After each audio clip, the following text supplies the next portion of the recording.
नमस्कार.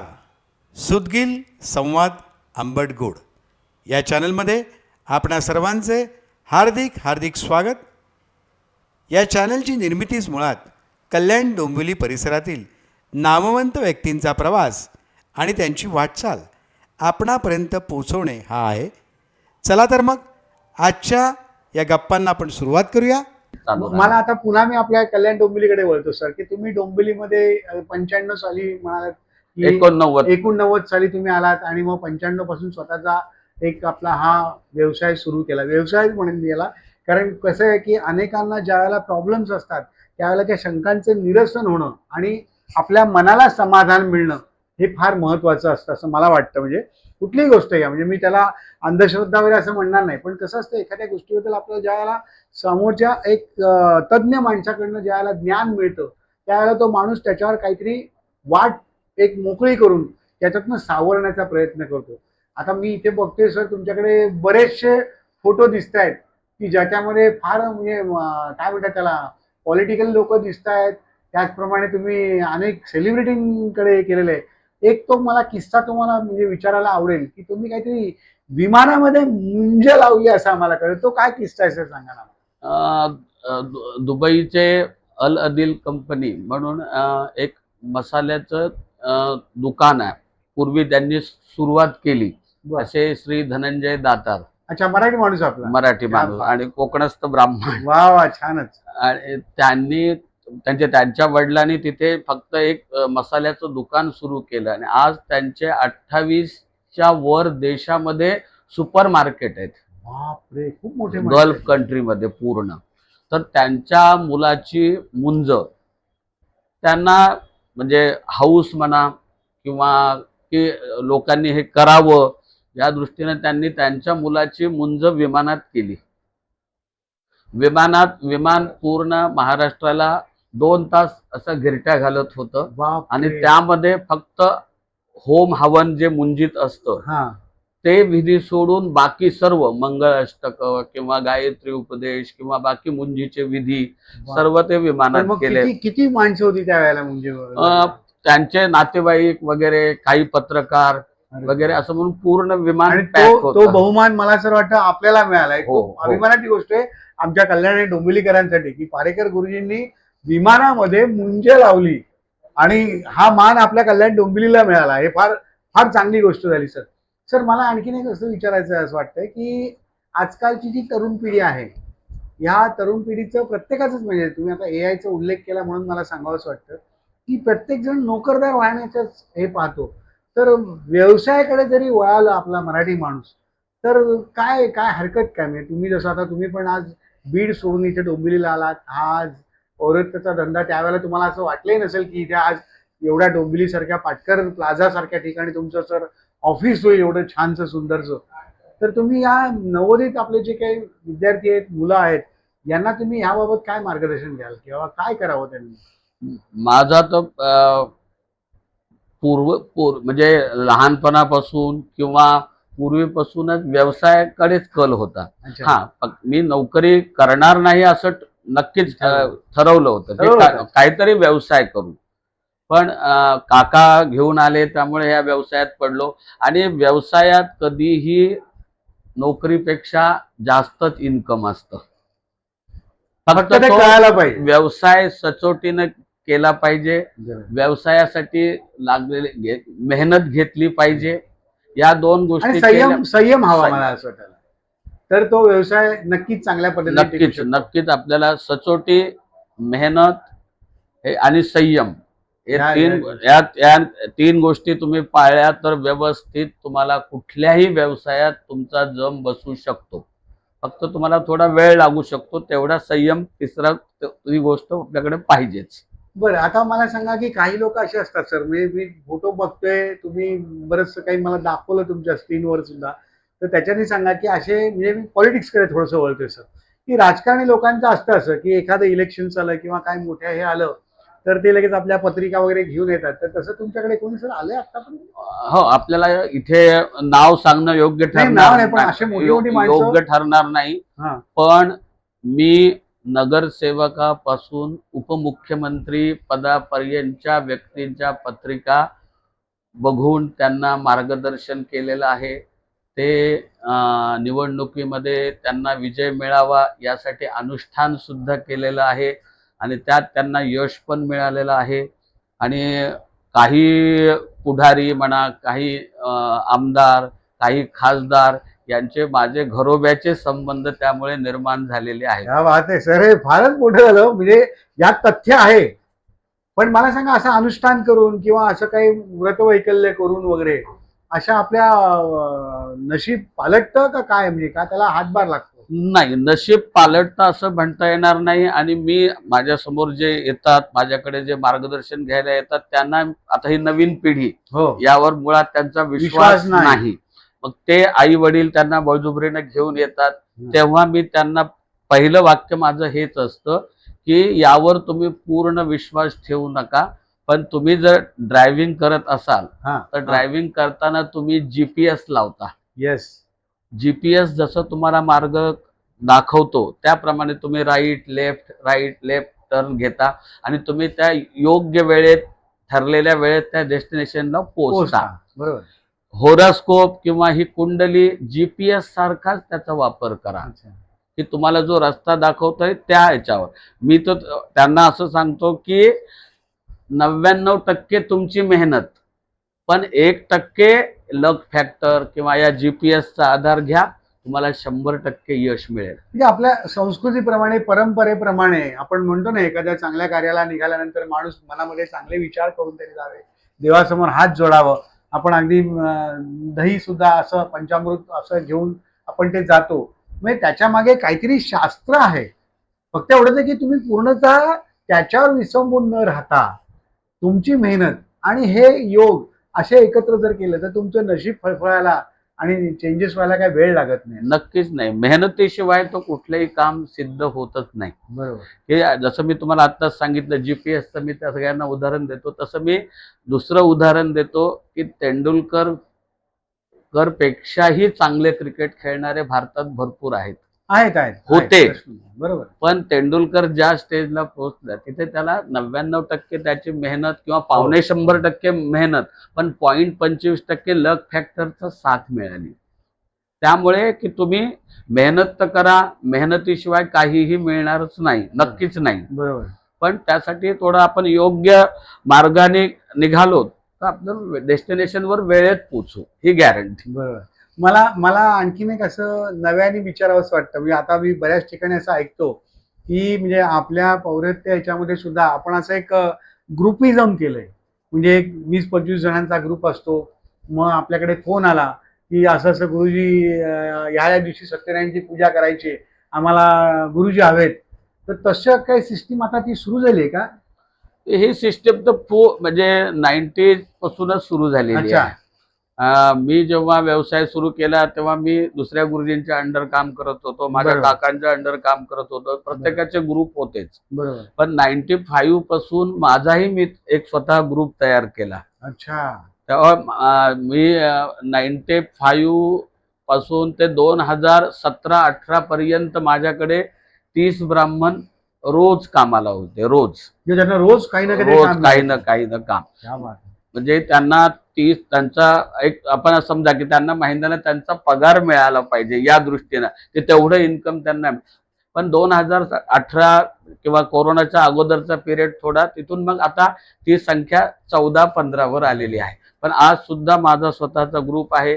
मी काम घेऊन आपले जे सहकारी गुरुजी आहेत त्यांना पाठवून म्हणजे मला असं म्हणायचं की आयत्या वेळेला जर का आमच्या कल्याण डोंबिवलीकरांना काही अडचण आली तर पारेकर गुरुजींना फोन केला की सर अशाशी पूजा आहे, अशाशी विधी आहेत आणि आपल्याला यायचंय, तर पारेकर गुरुजी काही ना काहीतरी त्याच्यावर सोल्युशन काढून त्यांच्यापर्यंत गुरुजी पोहोचवणार. नक्कीच. हे फार महत्वाचं का सांगते सर, बऱ्याच वेळा असं होतं की आमच्या गुरुजींचे अडचण आली, गुरुजींचा प्रॉब्लेम झाला किंवा त्यांना अचानक काहीतरी तब्येतीचा इफेक्ट असेल किंवा काय असेल, तर अशा वेळेला आमच्या कल्याण डोंबिवलीकरांसाठी एक आता पारेकर गुरुजी हा चांगला हातचा असं मी म्हणतो. आणि मी या तुमच्या प्रश्नातलाच उपप्रश्न असा म्हणते की तुम्ही असं म्हणाले सर की त्यांना महिन्याचा पगार, तुम्ही काय 30 लोक वगैरे होते असं सगळं तुम्ही म्हणताय, तर मला सांगा की ह्या शास्त्राकडे तरुण पिढीने वळावं का? तुमचं काय मत? ज्योतिषशास्त्र आणि पौरोहित्य या दोन्ही शास्त्राकडे नवीन पिढीनं ते नवीन पिढी ज्योतिषशास्त्र आणि पौरोहित्य शिकलंच पाहिजे. त्यात दोन भाग आहेत. एक तुम्ही पौरोहित्य करा किंवा नका करू, ज्योतिषशास्त्राचं मार्गदर्शन करा किंवा नका करू. पहिला भाग तुम्हाला आलं पाहिजे, म्हणजे तुमची फसवणूक होणार नाही. एक पहिला भाग. आणि आजचा जे जमाना म्हणा किंवा पिरियड असा आहे, कोणती कंपनी कधी बंद पडेल, कोणती बँक कधी बंद पडेल, कोणालाही माहित नाही. बरोबर. मग उद्या तुमची कंपनी बंद पडल्यानंतर तुम्हाला ताबडतोब दुसऱ्याचा जॉब किंवा व्यवसाय सुरू करून त्यात जम बसवता येणार नाही. तर आपल्याला हा सपोर्टिंग जो आपण जे शिकले, त्याला कला म्हणू, आपल्याकडे जी कला आहे, हुनर आहे, त्याचा उपयोग आपल्याला अर्थार्जनासाठी नक्कीच होईल. मी तर तुम्ही मला तो प्रश्न विचारला नाही तरी मी सांगतो. माझा मोठा मुलगा सागर पारेकर हा डेंटिस्ट आहे. अरे बापरे. तो युकेला आता लीड्स मध्ये गव्हर्नमेंट हॉस्पिटल मध्ये कामाला आहे. डॉक्टर आहे व्यवस्थित. पण तो आज सुद्धा ज्योतिषशास्त्र पूर्ण शिकलेला आहे, पौरोहित्य शिकलेला आहे. त्याचा फोटो पण तुम्ही बघितलाय मुकुंद कंपनीत पूजा करताना. हो हो हो. दुसरा मुलगा माझा आदित्य पारेकर डबल MBA आहे आणि शैक्षणिक पात्रता आणि तो पूर्ण ऍस्ट्रॉलॉजी आणि पौरोहित्य दोन्ही करतो सुट्टीच्या दिवशी. छानच. म्हणजे एक जोडधंदा त्यांनी पकडून ठेवला आणि जो परंपरेने आपल्या वारसा जो आलेला आहे तो त्यांनी जपणूक त्यांनी केलेली. पण खरं एक आणखीन एक कारण येते सर, तुम्ही आता म्हणाले अर्थार्जन झालं, सगळं झालं, पण असं म्हणतात की पौरोहित्य करणाऱ्यांना मुली मिळत नाहीत लग्नाला. हे कितपत खरं आहे? हे पूर्ण सत्य नाहीये, म्हणजे अर्ध सत्यापेक्षाही कमी आहे. की मी 89 साली डोंबिवलीत आलो आणि आज 2026 आहे. एवढ्या वर्षात माझ्या बरोबर जेवढे गुरुजी होते, म्हणजे माझ्या वयाचे आणि नंतर माझ्या नंतर पण आलेले, आज साधारणतः मी वळून बघतो तर साधारणतः 500 ते 1000 गुरुजी, म्हणजे डोंबिवली कल्याण एवढी संख्या सर आपल्या कल्याण डोंबिवलीत आहे गुरुजींची? जास्त आहे. मग यांची काही संघटना वगैरे अशी तुमची? प्रत्येकाचं पुरोहित मंडळ आहे. यजुर्वेदी, ऋग्वेदी, पावन वगैरे असे सगळ्यांचे मंडळ आहे. तर साधारणतः 2 गुरुजी फक्त अविवाहित माझ्या याच्यामध्ये माहितीमध्ये तरी आहेत. अविवाहित गुरुजी 2, म्हणजे 98% विवाहाचं प्रमाण आहेच. कारण कसं आहे की पौरोहित्याकडे आता आपण म्हटलं तर साधा जरी सत्यनारायणची पूजा म्हटली तरी साधारण एक 3-4 हजार रुपये सहज त्याची दक्षिणा होते सर. बरोबर म्हणतो ना मी? आणि तुम्ही मगाशी म्हणाल्याप्रमाणे की महिन्याचा पगार अगदी व्यवस्थित तुमच्याकडनं मिळाला जातो, रोज काही ना काहीतरी काम मिळतं. तर मग मुलीचे आई वडील, मी स्पेसिफिकली म्हणेन, की असा काय विचार करतात की अरे बाबा मुलगा पौरोहित्य करणार आहे, मग थोडासा करावं नाही करावं, करावं नाही करावं, याचं कारण काय वाटतं? मुलींचे विचार करण्याची पद्धत किंवा त्यांच्यावर असलेला बॉलिवूडचा प्रभाव हा मेन कारणीभूत आहे. छानसा चमकदमक वाला, त्यांना तो स्टायलिश, चांगले कपडे घालणारा, धोतर घालून त्याच्यावर कसं फिरायला जाता येईल. पण सर आता जर पाहिलं तुम्ही आपले विवाह सोहळे जर पाहिले बऱ्याच ठिकाणी, म्हणजे आपल्या मराठीत माणसाचे असे नाही इतरही, तर त्याच्यामध्ये धोती भीती हे सगळं सर आता कॉमन झालेलं आहे. आपण पुन्हा ते ट्रॅडिशनकडे पूर्वीच्याच वळालेलो आहे की त्या पद्धतीचाच पेहराव आणि त्या पद्धतीचंच वागणं हे सगळं केलं जातं. तर तुम्ही मुलींना आणि काय नक्की काय सांगाल याच्याबद्दल? नाही, एक तर असा जसा आत्ताचा हा ट्रेंड चालू आहे, पण काही दिवसांनी परत तोच ट्रेंड येणार आहे की मुली शेतकरी, पौरोहित्य करणारे यांच्याकडे स्वतःहून मला तोच मुलगा हवा आहे. फॅशन जशी बदलत जाणार तशी परत जुनी फॅशन नव्याने म्हणून येणार. नक्कीच थोडस त्याच्यामध्ये मॉडिफिकेशन काय ते असेल ते नक्कीच. बर सर, मला आणखीन एक सगळ्यात महत्वाचा मुद्दा असं सांगायचा आहे की जाता जाता की आपल्या ज्या 12 राशी आहेत, मी मगाशी सांगितल्याप्रमाणे, त्या 12 राशींना तुम्ही काय सांगाल की या 2026 मध्ये कुठल्या पद्धतीचा संयम ठेवावा, कुठली पथ्य पाळावी, किंवा काय कशा पद्धतीने याला सामोरं जावं? मगाशी तुम्ही सांगितल्याप्रमाणे सुरुवातीला युद्ध आहे किंवा नोकऱ्या कमी होणार आहेत. मग ह्या 2026 मध्ये सर्वसाधारण माणसांनी, तरुण पिढीला मी मुद्दाम जास्त फोकसिंग करतोय कारण तरुण आपला देश आहे, हा तरुणांचा देश आहे, त्यामुळे तर तुम्ही तरुणांना नेमका विविध राशीच्या 12 राशीच्या तरुणांना काय एक योग्य असा सर्वसाधारण सल्ला द्या. 12 राशींना एक जे एकत्रित सल्ला द्यायचा म्हटलं ना. तर पहिलं सचोटी, अच्छा. की कुठलंही काम करताना तुम्ही ते इमानदारीने करा. बरोबर. कुठल्याही कामात हे कमी दर्जाचं आहे किंवा हे काम हे बरोबर. कुठलंही कमी हा, दर्जाचं नसतं, पण जे नसतं. काय करायचं त्यात मास्टरी करा. हा. दुसरा भाग संयम ठेवा. कारण कसं की आता मेष राशी आहे किंवा कुंभ राशी आहे, मीन राशी आहे, या 3 राशीला 7.5 चालू आहे. तर 7.5 मध्ये कोणतीही गोष्ट इतर राशीच्या तुलनेत डिले थोडं मिळणारच आहे. म्हणजे तुम्ही जेव्हा एखाद्या राशीनं समजा मिथुन रास आहे, मिथुन राशीला त्यांनी प्रयत्न केले MPSC परीक्षेसाठी, तर एका फर्स्ट अटेम्प्ट मध्येच तो पास होईल, त्याला जॉब मिळेल. पण ते ज्या राशीनं 7.5 आहे तिथे 2, 3, 4 अटेम्प्ट पण द्यायला लागले. त्यामुळे की तिथे संयम ठेवणं, सचोटी ठेवणं हे अत्यंत आवश्यक आहे. आणि कुठल्याही गोष्टीत शॉर्टकट मारू नका. अच्छा. म्हणजे पैसा मिळवण्यासाठी शॉर्टकट किंवा त्यासाठी मग आपला ट्रॅक चेंज करणं, वाम मार्गाने पैसा मिळवण्याचा प्रयत्न करणं. बरोबर. कारण कर्मा रिटर्न्स म्हणतात. हो. तुम्ही जसं कर्म करतात तसं तुम्हाला त्याचा परत रिझल्ट समोर येणार आहे. आता आपल्याला वेळ होत नसेल तर एक 3-3.5 मिनिटाची गोष्ट सांगितली चालेल, सांगा. की तुम्ही बहुतेक ऐकली नसेल. सांगा. एक व्यापारी असतो, तो व्यापारी व्यवसाय करायचा, आधी व्यवसाय करायचा, पैसे मिळवायचा, घरी जायचा, याचा नित्यक्रम चालू होता. पण त्याला मोह सुरू झाला. त्यामुळे मग तो प्रत्येक गोष्टीत शॉर्टकट, म्हणजे जसं वजन 1 किलो आहे तर 950 ग्रॅम देणं, 900 ग्रॅम देणं, असं करून पैसे मिळवायला लागला. मग पुढे त्याचं वय वाढल्यानंतर लग्न झाल्यानंतर काही दिवसानं त्याला संतती प्राप्त झाली, म्हणजे मुलगा झाला. त्या मुलासाठी मग मुलाला चांगल्या शाळेत त्याला शिक्षण द्यायचंय किंवा त्याच्या सगळ्या हौसा मौजा पूर्ण करायच्यात, यासाठी तो वाम मार्गाकडे जाऊ लागला. म्हणजे व्यापारात थोडा फ्रॉड करून पैसा मिळवू लागला. आताच्या भाषेत फ्रॉड. बरोबर. हा. काही दिला त्याच्याकडे अमाप संपत्ती झाली, मोठं, म्हणजे त्या आजच्या भाषेत मॉल सारखं त्याचा व्यवसाय वाढला. की मॉल, त्याचं छोटं एक दुकान होतं, त्याचं मोठ्या प्रमाणात त्यानं सगळं केलं. पुढे मुलाचं लग्न झाल्यानंतर मग आजचं आपल्या ज्या विषयावर बोलणं झालं की मुलींना आता डस्टबिन घरात नकोय. हा एक नवीनच प्रकार. डस्टबिन म्हणजे सासू सासरे. डस्टबिन म्हणजे सासू सासरे. मग ती मुलगी त्या मुलाला की आपण वेगळं राहू असं सांगू लागली. पण वडिलाकडे आम्हा पैसा होता म्हणून मुलगा तयार नव्हता. बरोबर आहे. मग त्यांच्या घरात खटके उडू लागले. एक दिवस त्या खटक्याला कंटाळून मुलगा म्हणाला की आपण वेगळं निघू, असं म्हणून त्यानं तो विषय थोडा टाळला. पण पुन्हा त्याची पत्नी त्याच्या मागे लागल्यामुळे त्यानं एक दिवस काय केलं, बाबांना तो विषय काढल्यानंतर बाबांनी नकार दिला किंवा मी वेगळं राहणार नाही, जायचं तर तू घरातून जा. बरोबर. मग बायकोनं परत त्या मुलाला सल्ला दिला की यांना कुठेतरी तुम्ही जंगलात किंवा लांब सोडून या, म्हणजे तिथून ते परत येणार नाहीत. एक दिवस त्या मुलाने तसंच केलं, बाबाला जंगलात सोडून परत तो आला. पण तो व्यापारी धूर्त, असा पैसा मिळवलेला, तो 4-5 दिवसांनी परत घरी आला.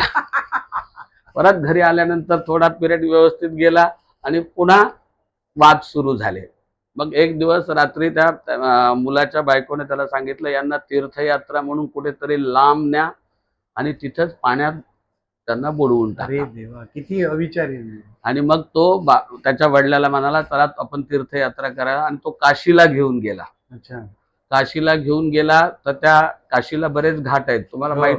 त्या घाटावर गेला, आपण त्याला दशाश्वमेध कोणता एक घाट आपण म्हणू, तिथे गेला आणि बाबाला म्हणाला, तुम्ही आता पाय धुवून घ्या, आपण दर्शन वगैरे घेऊ. तर बाबाने काठावर उभं राहून पाय धुतले, नाही तर म्हणाला पुढे चला अजून, असं म्हणत बरंच आत नेलं आणि त्यांना तो वरून दाबू लागला, म्हणजे आत बुडवण्यासाठी.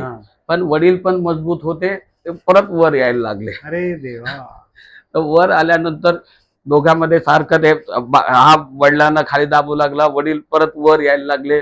तर शेवटी वडिलांचं वय झालं होतं, शेवटी वडील खाली बुडायला लागले.